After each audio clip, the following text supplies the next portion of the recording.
Chers frères et sœurs, je vous souhaite à tous et à toutes la bienvenue dans cette vidéo où, bi'idhnillahi tabarak wa ta'ala, on va voir de manière simplifiée comment est-ce qu'on fait une umrah, donc un petit pèlerinage. C'est un immense mérite, une grande faveur que de pouvoir faire une umrah ou un hajj. Dans un hadith du prophète alayhi salatu wassalam, il nous a été enseigné que ceux qui font le hajj ou la umrah sont les invités d'Allah. Donc il faut réaliser déjà que c'est une invitation divine et se mettre en tête qu'une fois sur place, il faut vraiment mettre le paquet. Mettre le paquet, alors attention, ne soyons pas des saisonniers.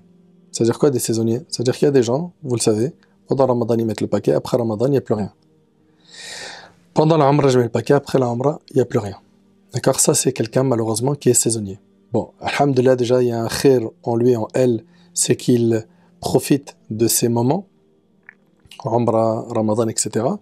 Mais nous ce qui nous est demandé, c'est de faire en sorte que ces endroits, ces moments qui sont importants dans notre dîn, dans notre religion, il nous est demandé de prendre ces moments-là et ces endroits pour des tremplins spirituels. D'accord? La foi, elle augmente par les bonnes actions, elle diminue par les péchés.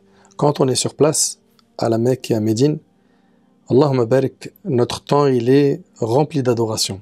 Dans le périmètre de la mosquée du prophète sallam de Mecca, à la Kaaba, on n'écoute que du Coran. Les gens, ils sont habillés de manière pudique. Nos sorties, c'est pour aller prier, pour aller faire des adorations. Dans la mosquée du prophète, la prière elle est multipliée par 1000, et ça c'est valable pour les obligatoires. Et ça c'est valable pour les prières obligatoires et les prières surrogatoires. Dans la mosquée de la Kaaba, la prière elle vaut 100 000, et c'est valable pour les prières obligatoires et surrogatoires. On peut gagner donc beaucoup de hasanat une fois sur place. C'est pour ça qu'il faudra occuper son temps avec salat, dhikr, la lecture du Coran. Vous allez boire du zamzam là-bas, vous allez faire des invocations. Et bref, il y a tellement de choses qui nous permettent de nous rapprocher d'Allah. C'est pas possible que tu ailles là-bas, tu reviens, t'es le même. C'est pas possible.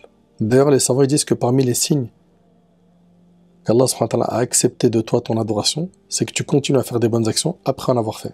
Si après ta umrah, il n'y a rien qu'à changer, c'est un vrai problème.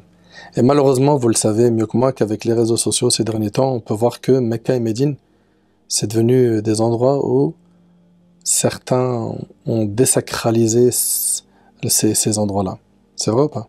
Beaucoup de gens y vont pour faire n'importe quoi, pour prendre la Kaaba pour un lieu touristique. C'est-à-dire qu'ils sont en train de faire perdre la sacralité de ces lieux saints dans le cœur des gens. Et nous, quand on va là-bas, c'est pour se réformer. Ton intention, c'est pas de, comme on l'avait dit une fois dans une vidéo, de cocher une adresse. Tu vois, comme les adresses de resto. C'est-à-dire, on t'a donné un bon plan resto, et t'es venu, t'as coché l'adresse, c'est bon, j'y suis allé. Ouais, ça va. Bien. Oh, j'étais un peu déçu de la cuisson de ma viande, mais Mecca et Médine, c'est pas ça. Hein. Mecca et Médine, c'est pas ça. C'est pour ça que je vous demande de faire le nécessaire. Pourquoi? Pour que vous fixiez des objectifs. Tu vas partir là-bas, je comprends que tu veux te ressourcer spirituellement, mais quelle est ton intention? Tu cherches quoi, toi, dans ce voyage? Juste augmenter un petit peu ta foi? C'est ça? Tu dois chercher l'augmentation de la foi et surtout te réconcilier avec Allah. Les choses que tu fais aujourd'hui qui sont interdites, faut que tu les combattes. Bi'idhnillah, une fois que tu as terminé cette umrah. Faut surtout pas revenir en France pour nous, ok, qui partons de France, en étant le même. Ça, c'est la pire des choses. La pire des choses. Rapidement, l'équipe, quand on part en umrah, on passe par ce qu'on appelle un miqat. Un miqat, c'est tout simplement, si vous voulez, on va vous simplifier ça en vous disant que c'est un point de départ. D'accord? Un point de départ. Le prophète, alayhi salatu wassalam, il a fixé 5 miqats. D'accord? Il y a Dhul Hulayfa, il y a Al-Juhfa, il y a Lamlam, il y a Qarn al-Manazil, et pour finir, Dhatu Irq.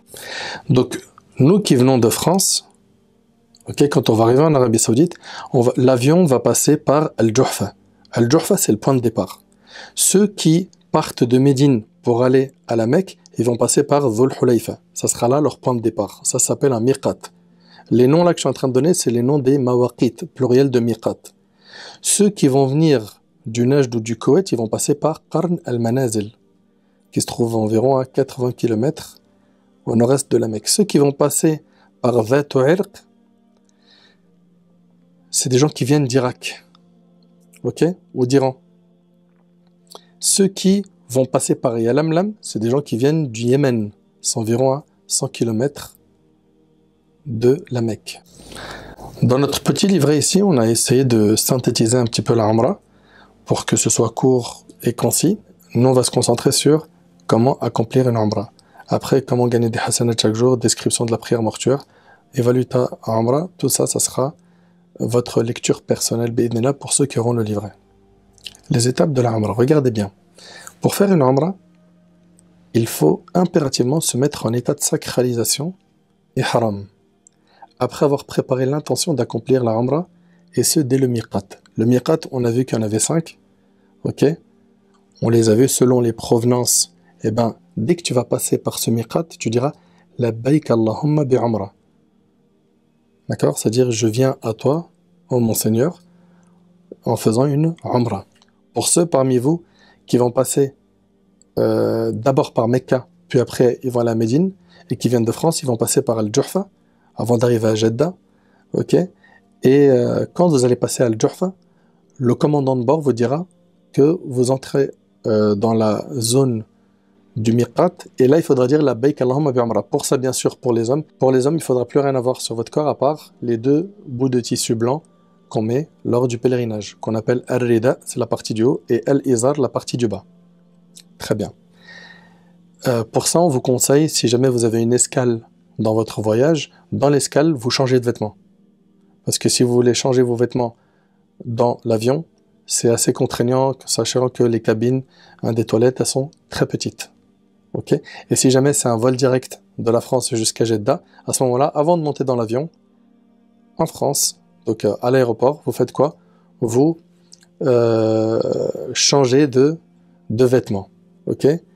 Ça, c'est pour ce qui est de ceux qui vont d'abord aller à Mecca. Par contre, pour ceux et celles qui vont aller à Médine, eh ben, vous rentrez en état de sacralisation quand vous quittez Médine pour aller à Mecca. Et ça sera à Dhul Hulayfa.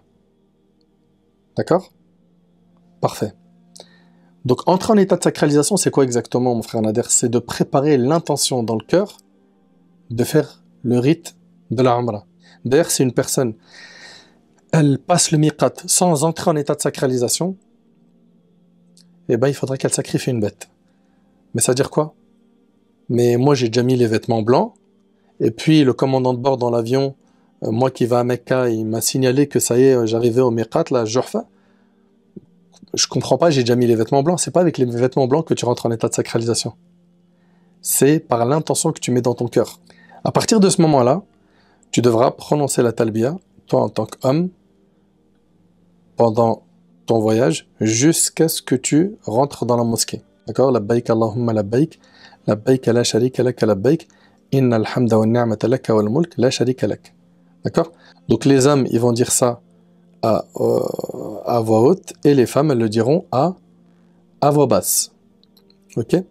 Donc les étapes de la Umrah, c'est se mettre en état de sacralisation, c'est-à-dire mettre l'intention dans le cœur. Et après, tu vas arriver à la mosquée de la Kaaba, tu vas faire le tawaf, ok? Tu vas tourner 7 fois autour de la Kaaba, tu vas accomplir 2 rak'at, il y a écrit derrière Maqam Ibrahim, ok? Ces 2 rak'at, chez les 4 écoles, tu peux les faire n'importe où dans la mosquée. Puis, tu te diriges vers Zamzam, ton bois, ok? Ça, c'est des choses qui sont recommandées. Accomplir le sa'i entre Safa et Marwa, c'est-à-dire quoi? C'est-à-dire les trajets entre Safa et Marwa, il faudra en faire 7. Et à la fin, se raser ou se raccourcir les cheveux. Voilà les étapes de la Umrah. C'est hyper simple. Donc je rentre en état de sacralisation, j'arrive à la mosquée de la Kaaba, je fais le tawaf, les 7 tours, je fais 2 rak'at n'importe où dans la mosquée, ok?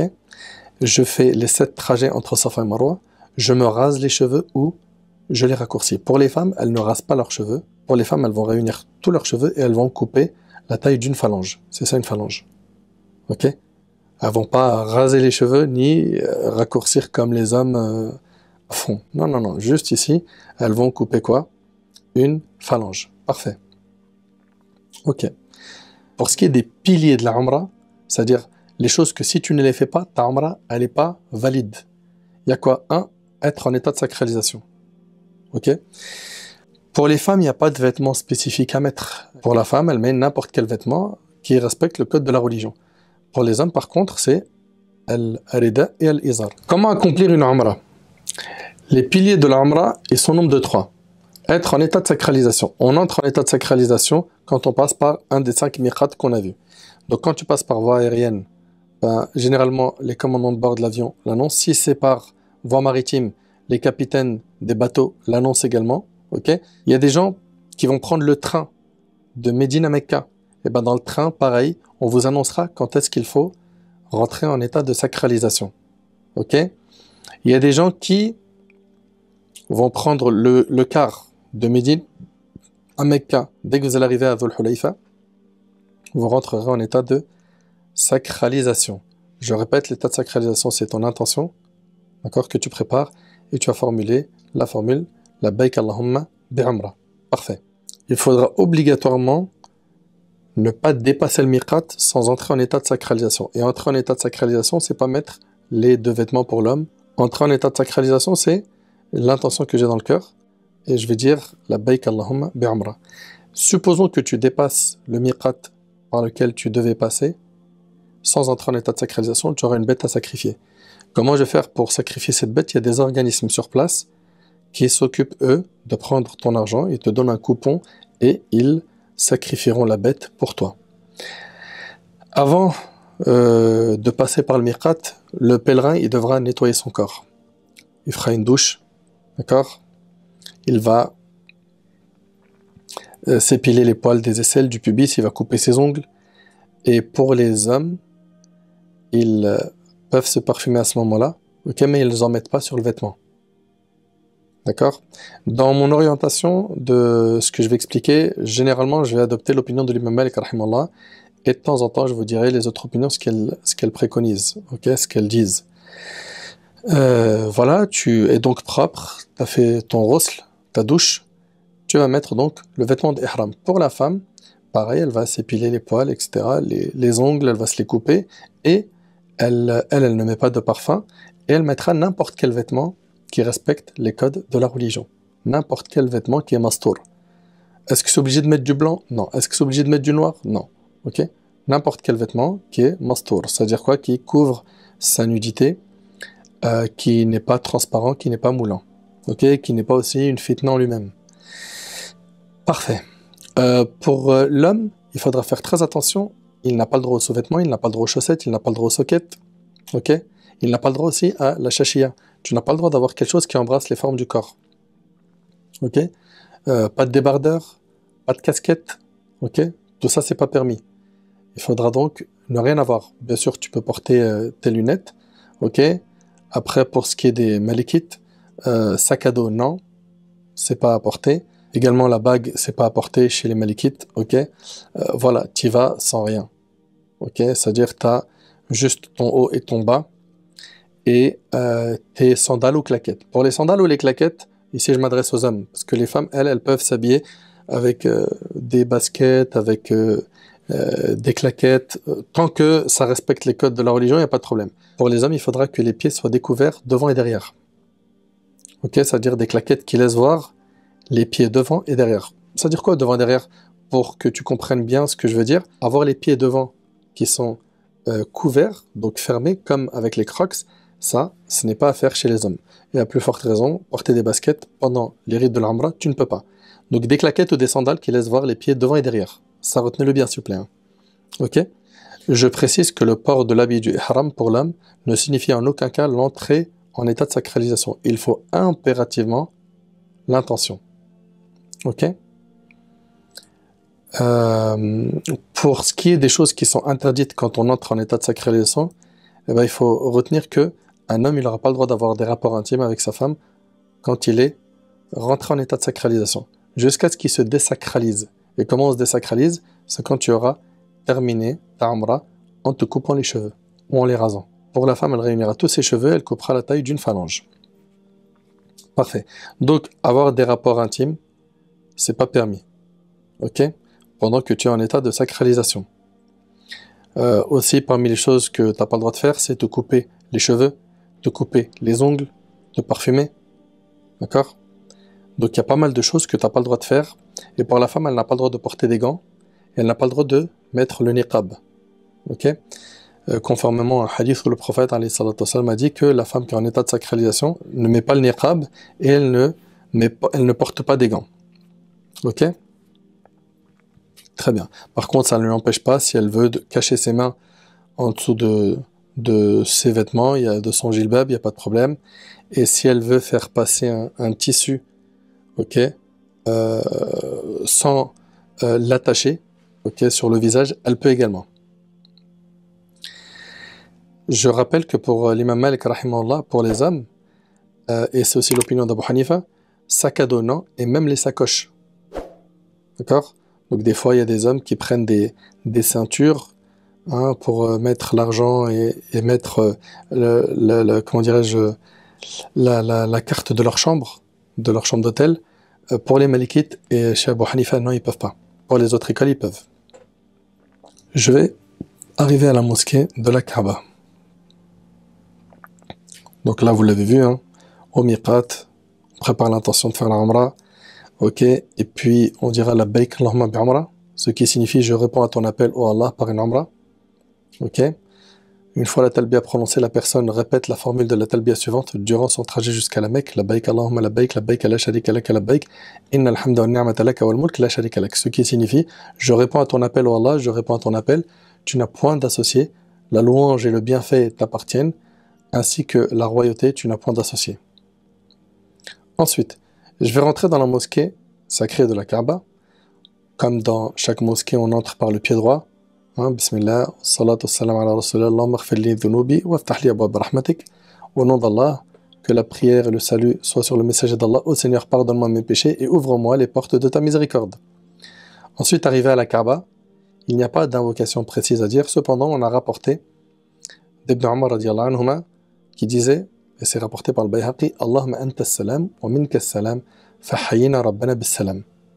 Ok? Oh Allah, tu es la paix et de toi vient la paix, fais-nous vivre en paix. Donc tu rentres à la mosquée, tu vois la Kaaba, tu prononces l'invocation. Ok? La Kaaba.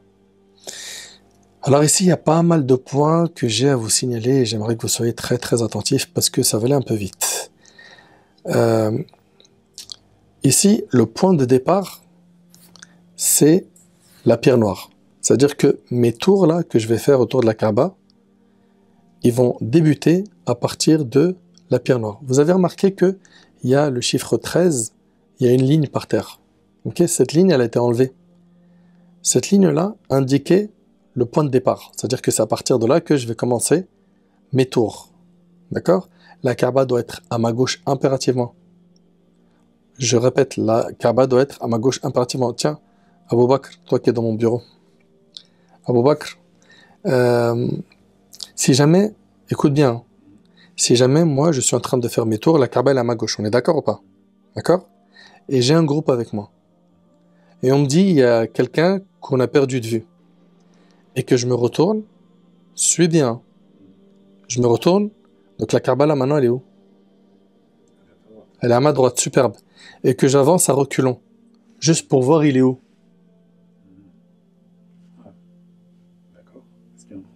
Est-ce qu'il y a un problème à ça?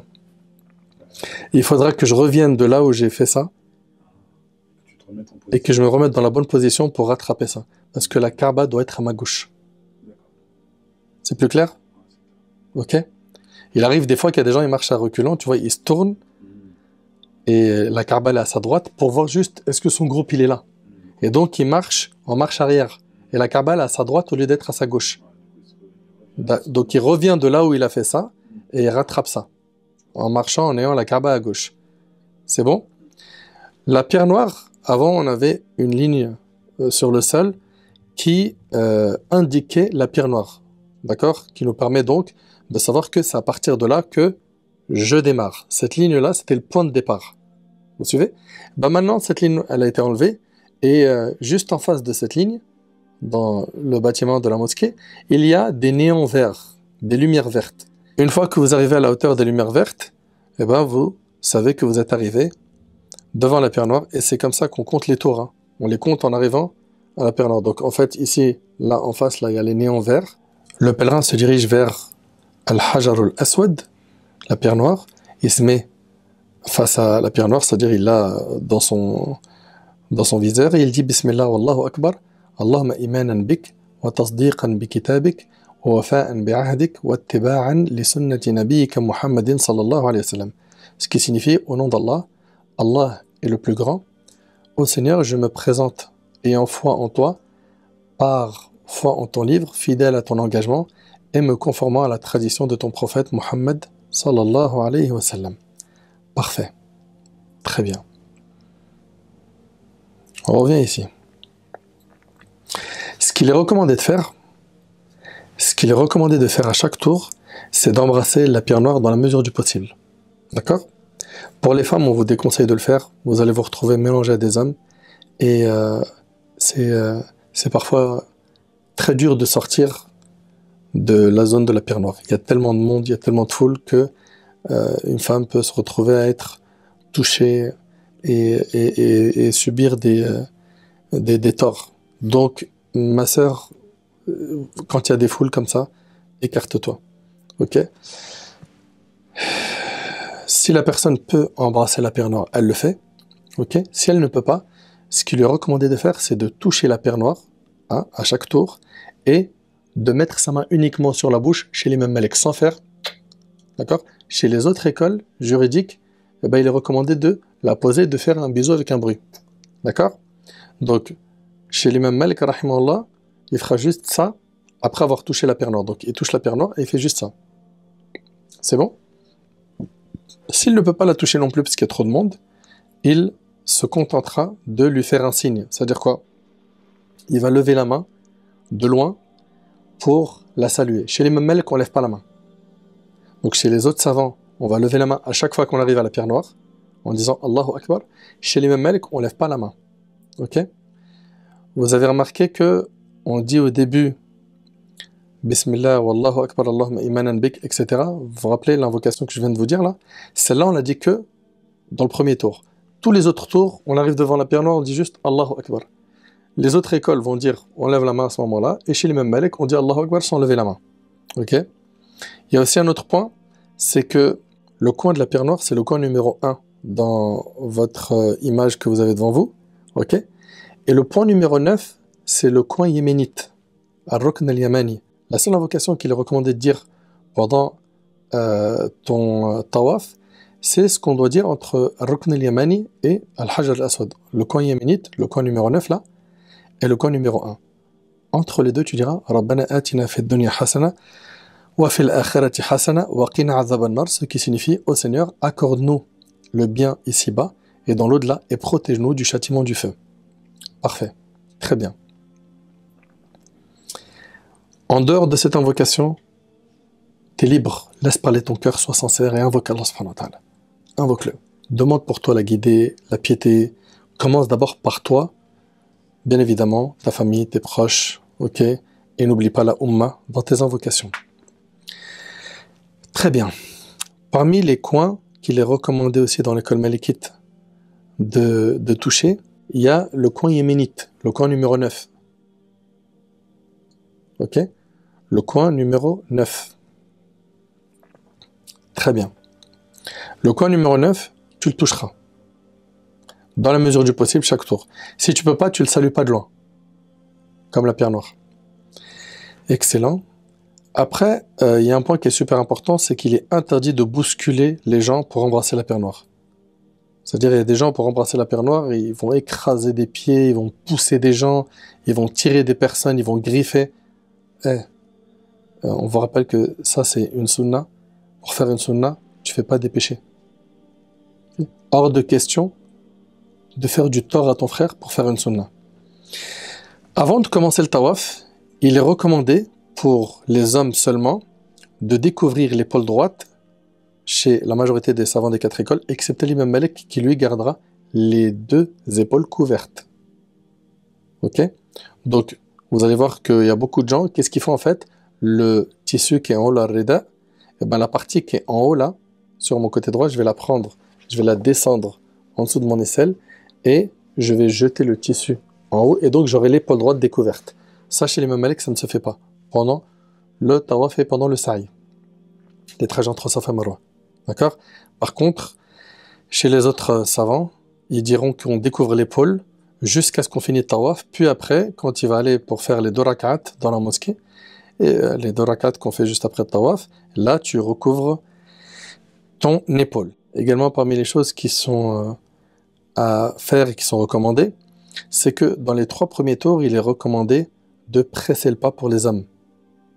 Et ça, c'est uniquement valable pour les hommes, pas pour les femmes. Et les 4 derniers tours, marcher à allure normale. Donc dans les 3 premiers, bien évidemment, celui qui ne le fait pas, il n'a pas à le rattraper, hein, il n'a pas fait un péché. Ok, sa umra bi'idhnillah sera valide, mais c'est des choses qui sont recommandées.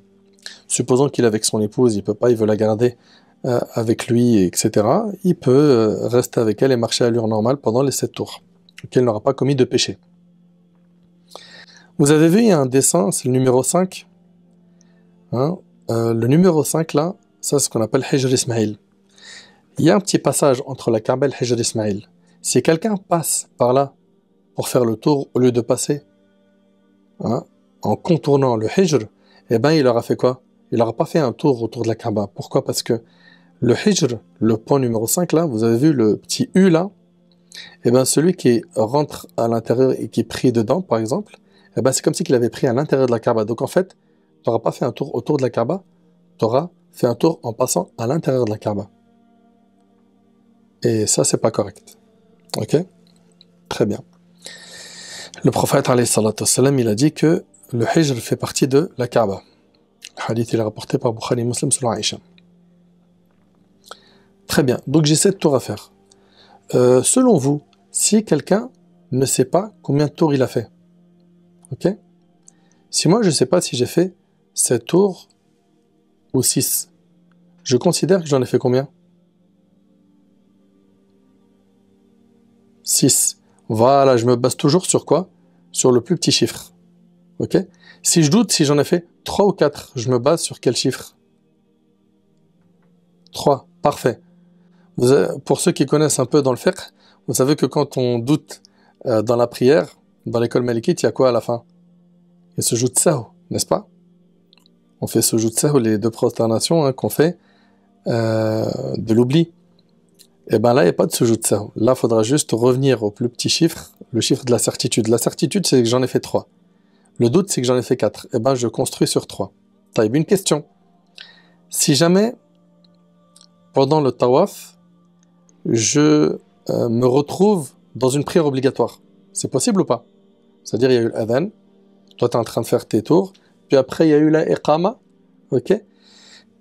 Qu'est-ce que tu fais? Bah, tu vas couper ton tawaf, tu vas prier avec eux et tu reprendras immédiatement de là où tu t'es arrêté, sans recommencer tout.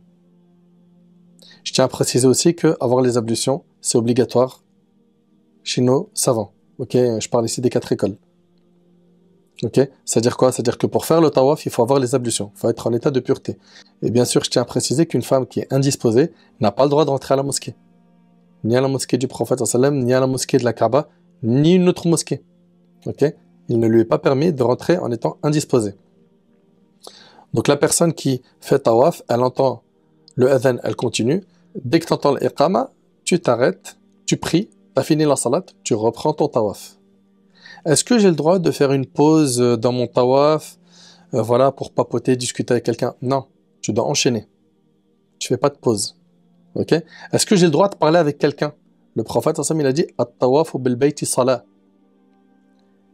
Il a dit que le tawaf autour de la maison, la Kaaba, c'est une prière. Il a dit, sauf qu'Allah y a permis de parler. Et il a dit, et celui qui parle, qui ne dit que du bien.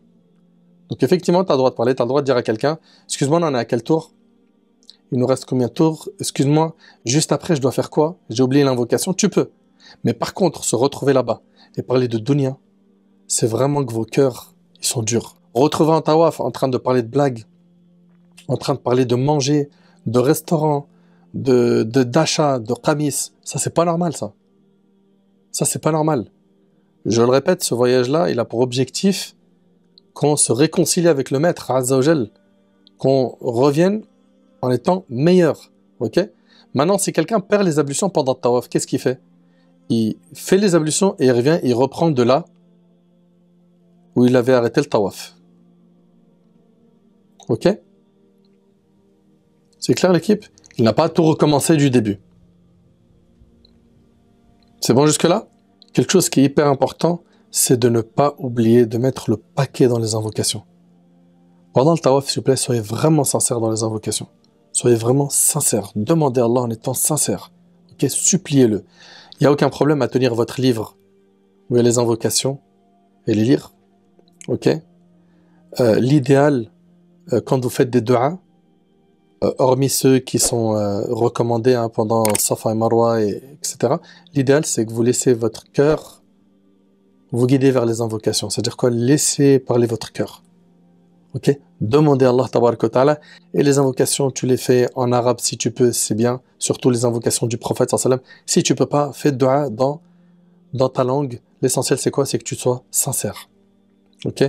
Bien évidemment, tu peux faire aussi du dhikr. Dire subhanallah, alhamdulillah, la ilaha illallah, Allahu akbar. C'est bon? Très bien. Pour la personne qui a fini les 7 tours, eh ben, elle va recouvrir l'épaule droite. Ok? Chez l'imam Malik, rahimahullah, ça ne se fait pas, parce que l'épaule, elle n'est pas découverte depuis le début. Le dernier tour, donc je suis arrivé au 7, je lève la main, je dis Allahu Akbar, ok, et après je vais recouvrir l'épaule. Chez l'imam Malik, il lève pas la main, il dit juste Allahu Akbar. Puis après, une fois que tu as terminé, tu vas aller faire 2 rak'at. Ces 2 rak'at-là, ce que vous allez trouver dans les bouquins, c'est qu'on les fait derrière Maqam Ibrahim. Le Maqam d'Ibrahim, c'est le meuble vitré doré. Hein, c'est le chiffre numéro 7. Ok? Chez les 4 écoles, chez Abu Hanifa, Malik, Shafi'i, Ahmed, on peut les faire dans n'importe quel endroit de la mosquée. Donc la personne elle se dirige vers Maqam Ibrahim. Ok? Aujourd'hui, cet endroit est mis en évidence par une sorte de monument vitré et doré, juste derrière la Kaaba, un côté pierre noire. En se dirigeant vers le Maqam d'Ibrahim, il est recommandé de réciter وَاتَّخِذُوا مِن مَقَامِ إِبْرَاهِيمَ مُصَلَّى, adopter pour lieu de prière ce lieu où Ibrahim c'est un debout. Le pèlerin se met derrière Maqam Ibrahim de manière à ce que ce dernier soit interposé entre lui et la Kaaba, puis il accomplit 2 rak'at. Alors, s'il ne peut pas faire ça, il n'y a aucun problème, il les fait dans n'importe quel endroit de la mosquée. Retenez bien ce point. Il récitera avec... il récitera ces 2 rak'at-là avec Al-Fatiha et Al-Kafirun, et la deuxième rak'at, Al-Fatiha et Surat Al-Ikhlas. Qul huwallahu ahad. D'accord? Une fois cette prière accomplie, il se dirige vers Zamzam, il en boit, il en verse sur sa tête, il veut se rafraîchir, il invoque Allah, pas de problème. Il a bu du Zamzam, il revient à la pierre noire, ça c'est recommandé. Hein. Il dit Allahu Akbar, et il pose la main de la même manière détaillée au point numéro 1. C'est-à-dire s'il peut l'embrasser, s'il peut pas, il la touche, il embrasse sa main ou il met juste sa main sur sa bouche, puis s'il peut pas, il la salue de loin. Okay, dans la mesure du possible. Ok, parfait. Ensuite, il y a As-Sa'i entre Safa et Marwa. As-Sa'i, c'est quoi? C'est justement les trajets qu'il y a à faire entre Safa et Marwa. Le pèlerin se dirige vers Safa. Ce ne sont pas des montagnes, ce sont des monticules. Pensez pas que vous allez monter sur une grande montagne. Non, non, c'est petit. Ok? C'est petit en taille. Le pèlerin se dirige vers As-Safa. Il y a des panneaux partout dans la mosquée qui disent... Il y a des panneaux qui vous dirigent vers le mont Safa. Ok? Il lui est recommandé d'avoir ses ablutions, mais ce n'est pas obligatoire. Alors que avoir les ablutions pour le tawaf, il est obligatoire, n'est-ce pas? Là, pour Safa et Marwa, non. Ok? C'est recommandé. C'est déconseillé, c'est makrouh d'y aller sans les ablutions. Mais si quelqu'un perd ses ablutions pendant le sa'i par un gaz ou liquide spermatique qui sort, ou bien une femme qui a ses règles à ce moment-là, ok, eh ben, elle n'a pas l'obligation de recommencer sa umra. Elle finit, il complète sa umra. Très bien. Donc, tu verras, de toute façon, il y a des panneaux qui te dirigent vers Safa. Il y a des panneaux partout dans la mosquée. Une fois que tu te rapproches de Safa, ok, tu vas dire quoi? Tu vas dire Inna Safa wal Marwa min sha'airillah, faman hajja al-bayta aw i'tamara fala junaha alayhi an yattawaf bihima, wa man tatawwa khayran fa inna Allaha shakirun alim. Ce qui signifie As-Safa et le Marwa sont vraiment parmi les lieux sacrés d'Allah. Quiconque fait le pèlerinage à la maison sacrée ou fait la Umrah ne commet pas de péché en faisant le va-et-vient entre ces deux monts. Et quiconque fait de son propre gré une bonne œuvre, alors Allah est reconnaissant, omniscient. Puis il dit Abda bima bada Allahu bih. Je commence par ceux qu'Allah a cités en premier lieu. Dans le verset, Allah il a cité quoi d'abord? As-Safa. Donc tu commences par As-Safa. Ok? Puis il commence par le mont Safa. Ainsi il monte dessus de manière à apercevoir la Kaaba. Il se dirige vers elle et il dit Allahu Akbar, Allahu Akbar, Allahu Akbar. La ilaha illallah wahdahu la sharika lah. Lahul mulk wa lahul hamd yuhyi wa yumit wa huwa ala kulli shay'in qadir. La ilaha illallah wahdah anjaza wa'dah wa nasara 'abdah wa hazama al-ahzaba wahdah. Ce qui signifie Allah est le plus grand, Allah est le plus grand, Allah est le plus grand, Allah est le plus grand. Il n'y a pas de divinité digne d'adoration autre qu'Allah seul, sans associé. À lui appartient la souveraineté et à lui la louange. Il donne la vie et il donne la mort et il est capable de toutes choses. Il n'y a pas de divinité digne d'adoration autre qu'Allah, seul sans associé. Il a réalisé sa promesse, donné la victoire à son esclave et a vaincu toutes les factions seul. Ensuite, il lève les mains et il fait dua avec ce qu'il souhaite. Après, qu'est-ce qui va être demandé? Il va te demander que tu répètes cette même formule-là que je viens de dire en arabe une deuxième fois.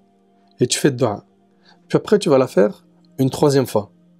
D'accord? C'est-à-dire quoi? C'est-à-dire que 3 fois, tu diras Allahu Akbar, Allahu Akbar, Allahu Akbar, la ilaha illallah wahdahu la sharika lah, lahul mulk wa lahul hamd yuhyi wa yumit, wa huwa ala kulli shay'in qadir, la ilaha illallah wahdah, anjaza wa'dah wa nasara 'abdah wa hazama al-ahzaba wahdah.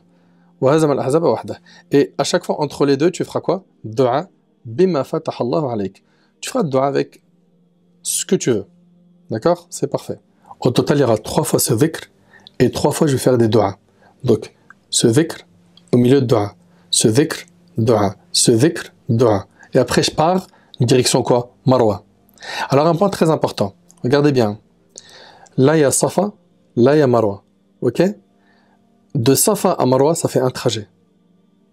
Marwa à Safa, ça fait 2. Ok? Ne pensez pas que faire aller et retour, ça fait 1. Non, là, ça fait 2. Ok? Le point de départ, c'est Safa. Vous devez finir le 7e trajet à Marwa. C'est-à-dire, regardez bien. Là, je suis à Safa. Je suis arrivé à Marwa, ça fait 1.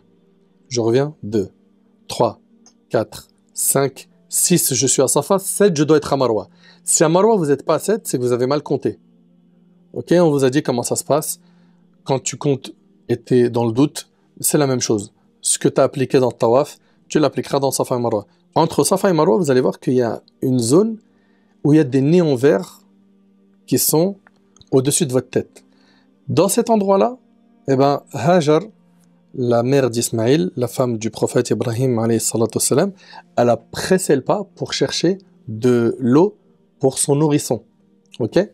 Eh ben, il est recommandé que pour les hommes, ici de quoi? De presser le pas. De toute façon, vous verrez, hein, vous verrez que dans cet endroit-là, les hommes, ils accélèrent le pas. Dès que tu as terminé ces lumières vertes, les néons qui sont au-dessus de ta tête, tu reprends la marche à allure normale. Ok? Supposons que tu étais avec madame et que tu as pressé le pas, tu as accéléré le pas dans cette zone-là. Ok? Eh ben, tu l'attends et tu reprends la marche avec elle une fois qu'elle t'a rejoint. Ok? Et ici, accélérer le pas, ça sera à l'aller et au retour à chaque fois. Hein. Dans chaque trajet, il faudra le faire pour les hommes uniquement. Ok? Les femmes, elles n'ont pas à accélérer le pas. Très bien. Une fois que je suis arrivé à Marwa, je vais faire la même chose que j'ai fait quand j'étais à Safa. C'est-à-dire quoi? Je vais dire Allahu Akbar, Allahu Akbar, Allahu Akbar, la ilaha illallah wahdahu la sharika lah. 3 fois, c'est-à-dire une fois après dua, une fois après dua, une fois après dua. Finalement, à Safa, il y aura cette formule à dire 3 fois avec dua entre deux. Ok? Et à Marwa, pareil. Et entre Safa et Marwa, tu feras les duas que tu veux ou tu fais du dhikr sans problème. Notons ici que la récitation de Inna Safa wal Marwa, du verset là, se fait seulement lorsque le pèlerin s'approche de Safa, pour la première fois avant de commencer le sa'i. Et il n'est pas permis de le répéter à chaque fois que l'on passe par Safa ni par Marwa. Il en est de même pour la formule Abda bima bada Allah bih. Le sa'i n'a pas d'invocation spécifique. Ainsi, le pèlerin peut faire l'invocation qu'il souhaite. De nombreux compagnons ont dit Rabbighfir warham wa tajawaz amma ta'lam innaka antal a'azzul akram. Ô Seigneur, pardonne, fais miséricorde, ne nous tiens pas rigueur pour ce que tu sais, tu es certes le plus puissant, le plus généreux. Une fois le 7e trajet terminé, le pèlerin sort de la mosquée. Tu as une porte, tu peux sortir par Marwa. Après, si tu veux sortir par une autre porte, ma fiche qu'elle, mais tu dois être dans le 7e trajet à Marwa. Ok? Tu sors avec le pied gauche, tu dis l'invocation qui est connue. Et pour que la Umrah se termine, le pèlerin n'oubliera pas de se raser ou se raccourcir les cheveux. Le mieux, c'est qu'il se rase les cheveux. Ok? Je sais qu'il y en a beaucoup qui n'aiment pas avoir la boule. Ok? Mais le mieux, c'est de se raser. Le prophète Sam, il a fait 3 invocations en faveur de celui qui rase ses cheveux en disant Allah fait miséricorde à ceux qui se rasent 3 fois. Et on lui a dit, et ceux qui raccourcissent, il a dit à ceux qui se raccourcissent, il a fait la dua qu'une fois. Donc il a demandé la miséricorde d'Allah pour ceux qui se rasent 3 fois, et il l'a demandé qu'une seule fois pour ceux qui se raccourcissent. Pour la femme, une fois à l'hôtel, elle réunit tous ses cheveux, et elle ne coupe que la taille d'une phalange et pas devant les hommes. Et elle demandera à quelqu'un qui s'est désacralisé de le faire. Quand vous allez vous raser, faites attention qu'ils ne vous mettent pas de shampoing, etc. Vous êtes encore en état de sacralisation, ni shampoing, ni savon, ni rien. Il veut mettre de l'eau pour te raser les cheveux, mon frère, pas de problème. Ok? Et les sœurs, faites attention, il y a beaucoup de sœurs qui vont se couper les cheveux devant tous les hommes à la sortie de la mosquée. Ne faites pas cela. De cette manière, la Umrah elle est accomplie, le pèlerin peut se désacraliser. Ça y est, tu as coupé tes cheveux, c'est bon, tu prends ta petite douche, te reposer et t'habiller comme d'habitude. Tu peux le faire sans problème. Voilà en résumé ce que ça donne la Umrah. Donc ça donne quoi finalement? Ça donne, je rentre en état de sacralisation, ok? Puis après, je fais mes 7 tours autour de la Kaaba, ok? Je fais mes 2 rak'at dans la mosquée, je fais les 7 trajets entre Safa et Marwa, je me coupe les cheveux, c'est terminé, ok? Pour le voile intégral, comment ça se passe? Est-ce qu'elle doit l'enlever ou pas? En fait, au lieu de l'attacher, ma sœur Mohamed, elle peut juste l'enfiler comme ça ici, sans l'attacher. Une femme qui a ses menstrues et qui ne peut pas faire tawaf en raison de son état d'impureté majeure, mais qui se rend au mont Safa Marwa car elle peut y aller, est-ce qu'elle a validé sa Umrah? Ma sœur Maïssa, pour pouvoir faire une Umrah, il faut, écoutez bien, respecter les piliers. État de sacralisation, tawaf et sa'i. Si elle ne fait pas le tawaf, comment on peut appeler ça une Umrah? Pour les femmes sur place, on a souvent des sœurs qui sont hyper chagrinées. Pourquoi? Parce qu'elle ne peut pas faire sa Umrah. Elle a eu ses règles 1 ou 2 jours avant d'aller à Mecca. Ou des fois, il arrive qu'elle arrive à Médine et dès qu'elle arrive, quelques temps après, elle a ses menstrues et elle ne peut pas profiter de la mosquée du prophète sallam.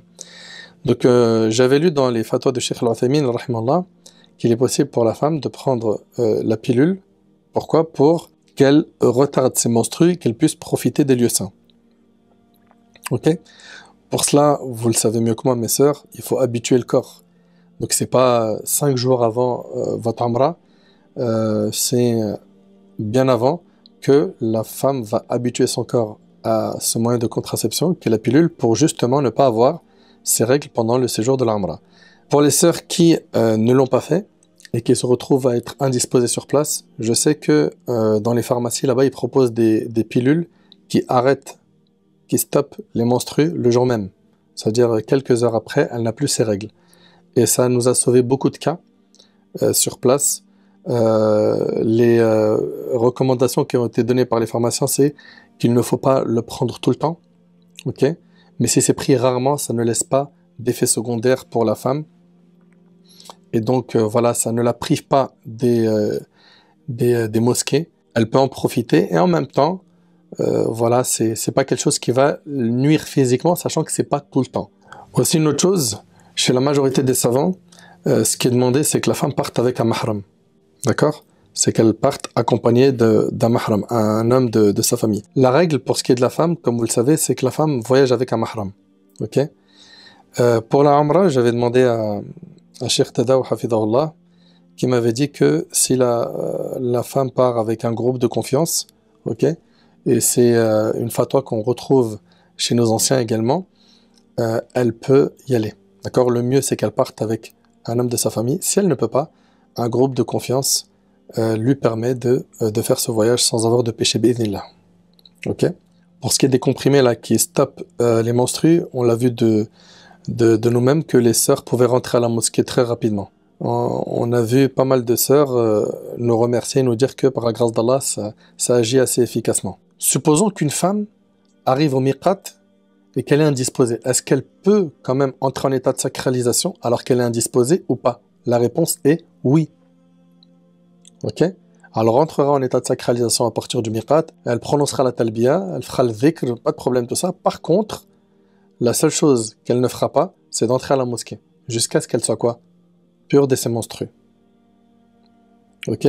Si une femme elle a ses métroragies, ça c'est pas considéré comme haïd. Elle peut, sans aucun problème, prier et faire ses adorations sans problème. La sœur Sarah demande si on peut faire des umrah tous les jours. Chez certains savants, ils disent oui, d'accord? Il n'y a pas de problème à faire plusieurs umrah dans le même voyage. Après, pour les frères, il faut juste qu'ils aient de quoi couper leurs cheveux. Hein. Si lui, il est passé à la lame aujourd'hui et demain, il va raser quoi? Ok? Mais pour les femmes, bien sûr, comme il s'agit d'une phalange, c'est jouable. Par contre, dans l'école malikite, non, on ne fait pas de umrah dans un voyage.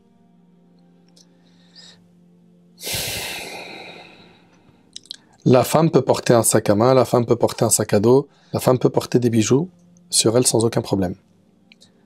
Ok? Il y a des gens, Malim, qui veulent pas aller à la Umrah sous prétexte qu'ils font des péchés, notamment qu'ils ont des crédits, du coup ils disent que répondre à ces gens. Bah leur dire que c'est un tremplin sur place, c'est un grand tremplin qui nous permet justement d'être quelqu'un de meilleur. Et que, au contraire, ça peut être un déclic d'aller là-bas.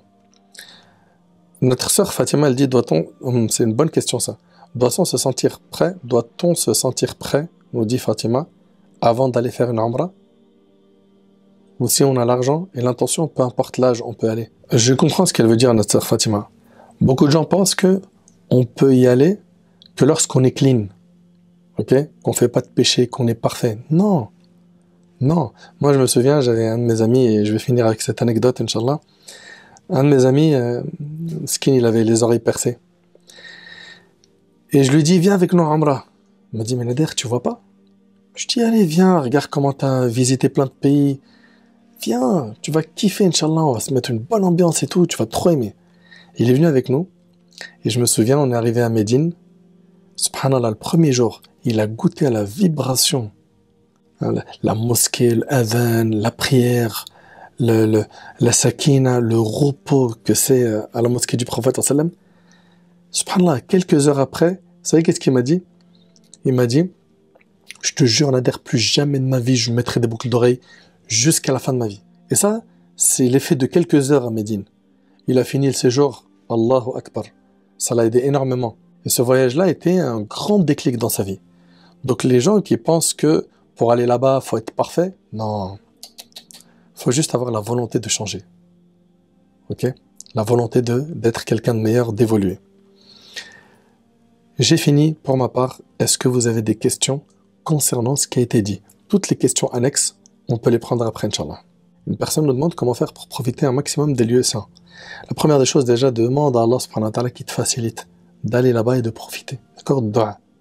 Dua, puis, un point qui est hyper important, c'est de savoir donner le droit du corps. Parce que souvent, ce qui se passe, et on l'a vu de nos yeux, c'est des gens qui ne dorment pas 2-3 jours. Et ils le disent. Allahu Akbar. J'arrive pas à comprendre comment j'ai toute cette énergie. C'est impressionnant. J'ai dormi 1 heure cette nuit. Et regardez, je ressens même pas le besoin. Mais ces personnes-là oublient que le corps réclame tôt ou tard son droit. Et ils vont se donner à fond pendant 3-4 jours. Et après, qu'est-ce qui va se passer? Ils vont se retrouver 3-4 jours, un peu moins ou plus, à dormir, à ne plus pouvoir tenir la cadence. Pourquoi? Parce qu'ils auront fait porter à leur âme une charge au-dessus de sa capacité.